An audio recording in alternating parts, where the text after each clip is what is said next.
دا ټول خبرې یو طرف ته کا کله چې ته په سینټ کې ناست یې ته سینټ ته موږ د دې لپاره لیږلی چې ته به په سینټ کې زموږ د اسلام بقا کې زموږ د اسلام حفاظت به کې زموږ د قرآن حفاظت به کې زموږ د دین حفاظت به کې زموږ د پټکي حفاظت به کې زموږ د دین مدارس او د مساجد او د علماو حفاظت به کې خو دا ټولې خبرې یو طرف ته کا کله چې په سینټ کې د سود د بل باندې دستخط کېدی تا د هغې خلاف بیان ولې نه ورکوو تا د سود په بل باندې دستخط ولې کوو چې سود د 17% نه والا 22% ته سود ورسېده تا په هغې باندې اکشن ولې نه اخیست او دا چرګه نه ده دا د 2 روپو هګۍ اچوي داسې ده که نه ده خو دا ټول ګول یې په سر کړی او هګۍ د 2 روپو اچوي نو ما د جمعیت العلما مثال له میخې دی ما قوم ته پیدا ورکوو خو قوم نه ډېر طرف کوو او زموږ د دې ملګرو مثال چې دی دا نور د دې مثال له چرګې دی نو دی دنیا په سر باندې واخلي هلکه خو د یو شهید دپاره د یو مظلوم دپاره السلام علیکم ورحمت الله وبرکاتو قدرمنو تاسو د مولانا عبدالرشید صاحب د ویډیو دا کلیپ واورېدو د ټول نه لومبی خو زه مولانا ته دا خبره کومه چې دروغ دا په مړو باندې ویلی کېږي په ژوندو باندې نه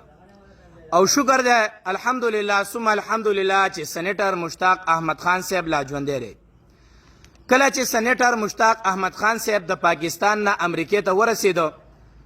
او دې خلکو دا غوغا راواخیسته چې دا د سینیټر طلحه په خرچه باندې تللی دی نو لومبی بیان هغوی د هغه ځینه دا ورکو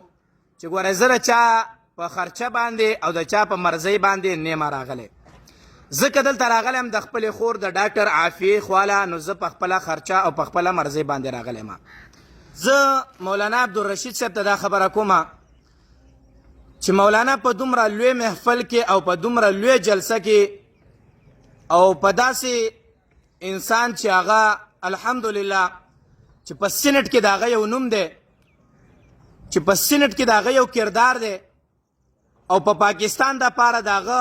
قربانیانې دي په داسې انسان باندې دروغ تړل زما په خیال زما او ستا شان سره دا نه ښایي او زه مولانا ته دا خبره کوم چې مولانا نن ته رالګې په سینیټر مشتاق احمد خان باندې دروغ تړي زه ته دا خبره کوم چې ستا په سینټ کې 5 سال وشو په سینټ کې تا د اسلام دپاره کمې قربانیانې ورکړي دي په سینټ کې تا د اسلام دپاره کمې قربانیانې ورکړي دي په سینټ کې تا د پاکستان د عوامو دپاره کم اواز اوچت کړی دی کم وخت کې ستاسو چې په سینټ کې ستاسو لاس نه رسېدو په 1300 روپۍ د وړو تر وړه وه ستاسو د مهنګایۍ خلاف هغه لانګ مارچونه به چلیدل خو چې کله نوڼۍ ستاسو خولې ته راله دې وخت کې په 2800 په 2900 او په 3000 روپۍ د وړو تر وړه ده نن تاسو د مهنګایۍ خلاف احتجاج یا لانګ مارچ ولې نه کوئ یو خبره دویمه دا چې کله ستاسو حکومت نو نو په 140 روپۍ پیټرولو نن پیټرول په 270 روپۍ باندې دي هغه وخت کې تاسو د مهنګایۍ خلاف لانګ مارچونه کول نن یې ولې نه کوئ او د ټولو عوامو ته دا پته ده چې دا پیټرول کله خیږي نو د مختلف اشیاو قیمتونه دا بړاویږي اوچتیږي